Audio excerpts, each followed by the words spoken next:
Michael DeBarr that has popped in, and we'll talk on that Salem baseball side. And Coach, how are we doing today?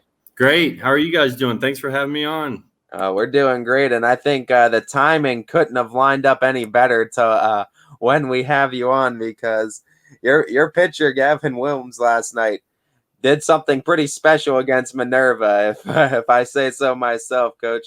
I mean, let's talk about this game, what you saw from your pitcher on the mound, and the dominance, and just the win, a great win for the team, 10-0 against Minerva. Yeah, we've been talking to our guys for the last 2 weeks probably about us not playing our best baseball yet, and I think yesterday we got about as close as we've come all year to playing our best baseball. Gavin, I mean, he had command over all of his pitches. He went right at him. Second game in a row that he's had without a walk, which is really good for him. I think 62 pitches was all he needed, and we hit the ball. We made great. I told the guys yesterday, I've never seen a no-hitter without at least one or two really good defensive plays, and we had a whole bunch last night to get him that no-hitter. So overall, all around, I guess I should say, offensively, defensively, and pitching, it was our best game to date. Going a little bit further into just the season as a whole, it's a good little midway point in the season, I think, right now, too, to kind of look at what is expectation to reality wise, and what are some goals going into the second half of the season now for this team. Yeah, like we talked about a couple weeks ago when I was on, we had a whole bunch of expectations outside and internally of what we wanted to accomplish this year. And to be quite honest, we have not lived up to those expectations, our own expectations. But we're getting there, and we knew it was going to take some time. It's a new season, a new team. We have to learn how to play together, and I think we're doing that. The season's been rough for everybody as far as weather concerned. I can't remember a worse spring in recent memory. So it's been tough to kind of get in a groove. Some teams have dealt with it better than others, obviously. We have not dealt with it very well. But I think we're getting there now. Just getting to play baseball, especially in Myrtle Beach last week, not having to worry about the weather, and then coming back and playing yesterday. That's what we need. We need to play baseball games in order to continue to improve. And our guys have been great as far as, it's a rough feeling when you're expecting to play every day and then you get the call or the text in the middle of a school day and say we're canceled again. It's really tough to have a good solid practice, but our guys have had great practices when our games have gotten canceled, and I think it's led to our recent success. So we're getting there. We're trying. We have a long way to go, but I think we're heading in the right direction. I'm glad you bring up the Myrtle Beach trip, Coach, because you talk about a lot of new names and a lot of new faces. Do you think that this trip at spring break comes at the right time to kind of get this team back on track after kind of falling a little shy of expectations to start this at midway point of the season? Yeah, I think it was perfect for us. If we weren't in Myrtle Beach last week, I don't know if we maybe would have played one game. So to get 3 games, and we got 15 guys playing time, good, solid, quality playing time, that helps, right? Like the only way to get better is by practicing and playing. And a lot of our guys just needed reps. And so we got reps at the plate, reps defensively. We had our number 3 pitcher hadn't pitched a game all year because every time he was scheduled to pitch, it got rained out. We call him the rainmaker because every time he's scheduled, we get canned. So we got different guys on the mound. We got everybody at bats. Yeah, it was a perfect time for us. We really needed it as far as playing time and reps for everybody, and everybody got those reps. So hopefully that we will continue playing well off of that. Now we have to take what we did in Myrtle Beach and continue to get better, because we do still have a lot of room to improve. But I think we are getting there, and that trip really helped us. Talking about your team and having to face this awful weather that we've had to start the spring season, talk to me about, I mean, obviously when you have the practices, you have their attention and you have their focus for the game, but when you don't have them in the confines of the practice, how do you kind of keep them focused? Because obviously they're not always going to be 100% focused, but how do you keep their focus still shifted towards the sport when games aren't happening as frequently and you can't have them for practices 24 hours a day?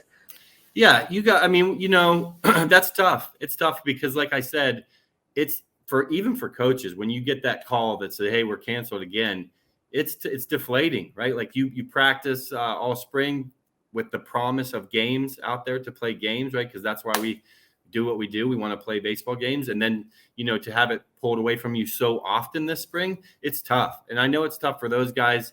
So outside of practice and games, I'm sure there is some like some deflation, I guess, or just in a bad mood. But when we have them here, we try and do different things. Sometimes it's just hitting and fielding and throwing. Sometimes it's playing a bunt scrimmage or doing something fun to try and keep the energy level up, because just practicing in a gym every day isn't going to get it done. So, we got to find ways to keep our energy level up, but also keep the focus on baseball for when we do start playing games, which I think, hopefully, fingers crossed, will start happening here on a regular basis.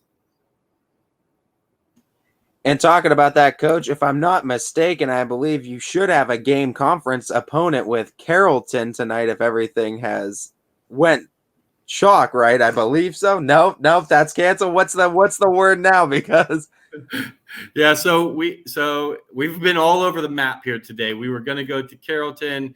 Their field wasn't great. We thought maybe we could get our field ready, even if it was a night game, because we have lights, maybe a little bit longer time to get the field ready. They couldn't travel at that time. And then we checked with Minerva.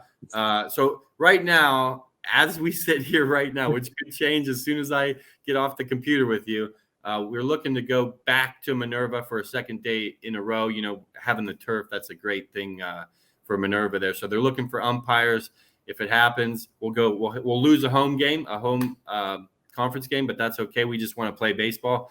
So hopefully, because I know it should be nice later in the day, we'll get a game in here against Minerva. But we do have Howland coming in tomorrow at home, and then Girard Saturday in the afternoon. So it looks like, I don't want to jinx it, but it looks like we could have 4 baseball games in a row. Yeah, I was going to ask and double check and confirm on those upcoming games too. So let's just start with Minerva, and we'll go into Howland too. I don't want to go too far ahead in the schedule and take the focus too far away. But if Minerva happens, now let's just talk about the challenges of playing a team back-to-back days, especially a team that they're going to come out with a little bit more of a focus and an energy second time around. Oh yeah, like it's not like they were just blown away by Gavin WIlms. Gavin WIlms had his stuff working yesterday, but they put the ball in play. Like I said, we made a lot of good defensive plays to get that no-hitter, but they put the bat on the ball. So we have to be ready to play. I really don't think there's a team in the EBC that you can just roll out there and expect to beat. If you do that, you're going to be in trouble, because the coaching in the EBC is really top notch, and the baseball is really good too. So yeah, it's going to be a challenge to go back there a second day. Traveling's always a challenge to begin with. To do it 2 straight days and play the same team at their place again, that will be a challenge. And our guys know that. And we have a singular focus right now. It's one day at a time. We're trying to stack good games on top of each other, and we've done that 5 times in a row. Doesn't always necessarily mean we're going to win. That first game of the year against Canton South, I thought we played one of the best games of the year, put the ball in play, and we didn't win. And that's baseball, and our guys know that. So stack successful games on top of each other and see what happens at the end of the game and eventually the end of the year. Coach, we have a question here from the owner himself, DJ Yoakley, that we want to chime in with. At any point, have you and the team felt any pressure about what last year's teams created? And of course, we want to thank you for your time. No, personally, no, I have not. Now, I'm sure our guys have. When you start off 1-3, maybe that's when, we looked around and said, yeah, what the heck's going on here? But if you look at the schedule, Canton South is a heck of a team. I have a lot of respect for that coach and that program over there. And then we had Marlington, who, everyone knows what Marlington is about and what they're doing this year. So I think it was important for us as coaches. I would say no, but as players, I think it was important for us as a staff to let them know, look, guys, we're playing very good baseball. We're not playing good enough to win. We weren't good enough to win all 4 of those games. We're 1-3 after those 4 games, but we were playing well. We just didn't. It didn't happen for us, and that's baseball. And that's why a lot of times these young guys, they get frustrated with baseball because it's a game of failure, and it's failure individually, and then even if you do the right things as a team, you can fail collectively. So I don't think I felt the pressure about last year. We turned the page on that a while ago. I enjoy the challenge of each year and trying to figure out how to get this group of guys. There was a lot of holdover from last year, but it's a new team. How to get this group of guys playing the best that they can at the end of the year. And that's what we're in the middle of it now, and we're trying to figure it out.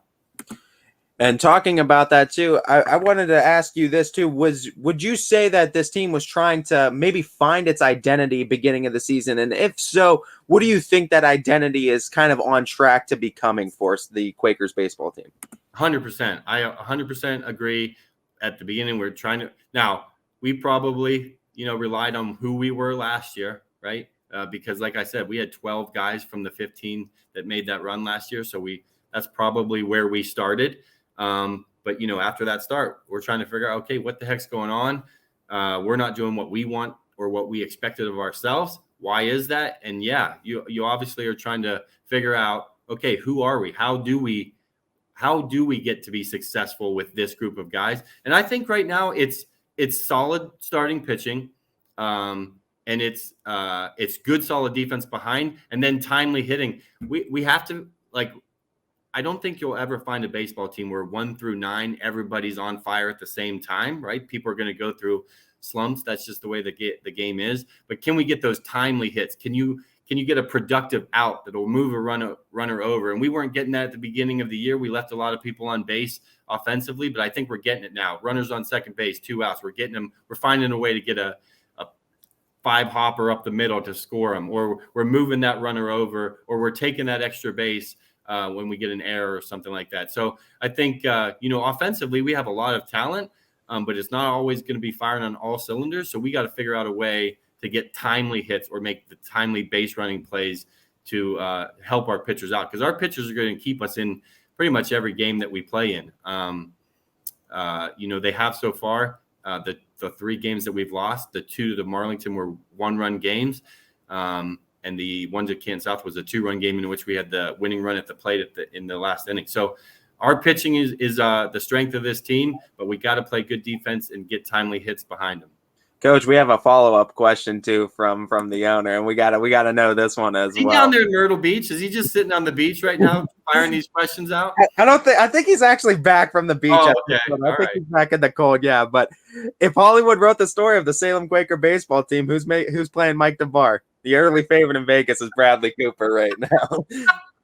Bradley Cooper, holy cow! You know what? That I'll take it. Who would play Mike DeBarr? I don't know. Tom Hanks, maybe, just because he's my favorite guy. But, Hollywood's not writing any stories about the Salem Quakers right now. We got a long way to go before that happens. But, man, I appreciate that reference for sure. One of my players took a picture of me at Myrtle Beach coaching, and it was not – I'll just say this. It was not a flattering picture of me. And I said, I'm going to put that picture on my refrigerator. Maybe I'll, think twice before I reach in there every time. But hey, Bradley Cooper, I'll take that all day long. Thanks, DJ. I appreciate that, man. Final question I have for you, Coach, before we let you go. And I think it's a perfect question for the situation that this team and some other teams are going through. And in your opinion, does success always constitute winning? No, 100%. We tell that to our guys all the time. If you are outcome based, right? If you are only looking at results, baseball is not the sport for you, because it has to be about the process. It has to be about your approach. It has to be about how you prepare, because, like I said, you could go 0 for 3 and have 3 missile line drive outs, right? Like, you did your job. It was just right at them. So no, success does not constitute, or winning does not constitute success for sure. Now, if you always have a good approach and you always prepare like you should, I think winning will happen for you. But if you're just thinking, man, I have this many wins and that means I'm this successful, that's baseball's probably not the sport for you. As you guys have gone through your ups and downs, but you're definitely on the upswing now as we hopefully see another game with the Quakers against Minerva tonight. Fingers crossed, but if not, we have some fun games with Hallen and Girard that are supposed to be on the docket for this upcoming weekend. Hopefully we get some games in, Coach, and we look forward to supporting and following the Quakers for the remainder of this season and hopefully a deep tournament run. I hope so too. Thanks for having me on. I really appreciate it. Go Quakes. Thank you, Coach. I appreciate it as well.